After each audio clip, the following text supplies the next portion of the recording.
Hello दोस्तों, मेरा नाम है रविकांत राजपूत और स्टीफन स्टोरीज में आप सभी का स्वागत है। हमारी आज की कहानी का शीर्षक है मूर्ख गधा।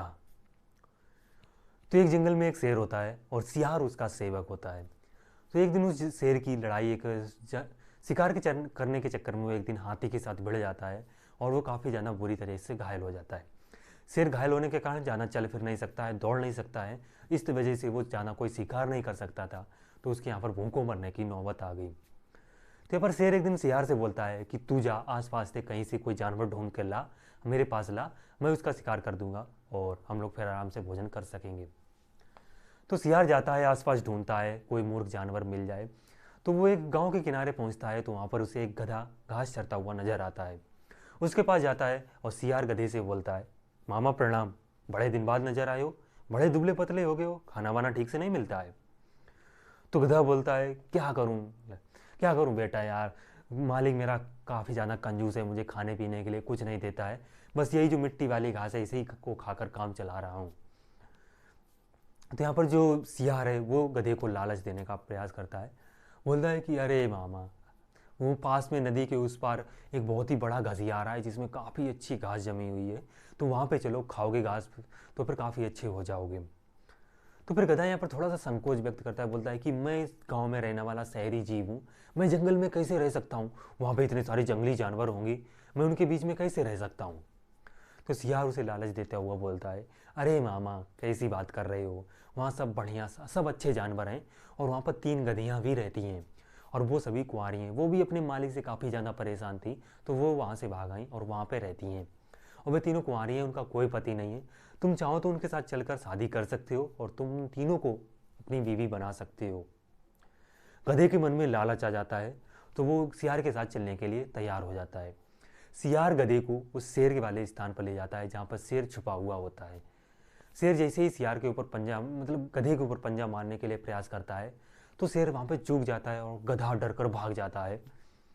तो सियार शेर से बोलता है, अरे दत्त है तुम्हारे पे, कैसे ऐसे शिकार करोगे, मतलब एक गधे को तुम नहीं मार पा रहे हो तो हाथी को कैसे मारोगे। तो शेर यहाँ पर बहाना बनाकर अपना सफाई देते हुए बोलता है, अरे मैं तैयार नहीं था, तू जा दोबारा से उसे लेकर आ और इस बार मैं बिल्कुल तैयार रहूँगा। तो सियार दोबारा से जाता है उस गधे को ढूंढते हुए, सियार गधे के पास पहुँचता है। तो गधा बोलता है, अरे भाई तुमने तो बिल्कुल ही मरवा ही दिया था मुझे, पता नहीं कौन सा जानवर था, अभी मैं मर जाता। तो सियार बोलता है, अरे भाई गधे, तुम तो बिल्कुल मूर्ख ही हो, वो तुम्हारी पत्नी थी गधी जो तुम्हारे स्वागत के लिए उसने हाथ बढ़ाया था और तुम डर कर भाग आए। वो बेचारी ने तुम्हें अपना पति मान लिया है, भूखी प्यासी बैठी है, बोल रही है कि जब तक तुम नहीं जाओगे कुछ नहीं खाएगी और अगर तुम ना गए तो वो अपने प्राण त्याग देगी। तो गधा एक बार फिर इसी के लालच में, अपनी पत्नी के लालच में आ जाता है, फिर वो सियार के साथ चल देता है और इस बार शेर नहीं चूकता है, एक ही झपट्टे में वो गधे का काम तमाम कर देता है। गधे को मारने के बाद शेर स्नान करने के लिए चला जाता है क्योंकि वो स्नान करके गधे को खाएगा। तो जब शेर स्नान करने के लिए चला जाता है तो सियार गधे का दिल और दिमाग निकाल कर खा लेता है। सियार शेर लौट कर आता है, स्नान करके लौट कर आता है, देखता है, सियार से बोलता, अरे मूर्ख, तूने मेरे भोजन को जूठा कर दिया और तूने इसका दिल और दिमाग क्यों खा लिया। तो सियार यहाँ पर गिड़गिड़ा कर बोलता है शेर से, राजा अरे मैंने इसका दिलो दिमाग नहीं खाया। अरे शेर राजा, इसके पास तो दिलो दिमाग था ही नहीं, वरना ये हमारे इस मूर्ख बातों में फंसता कैसे।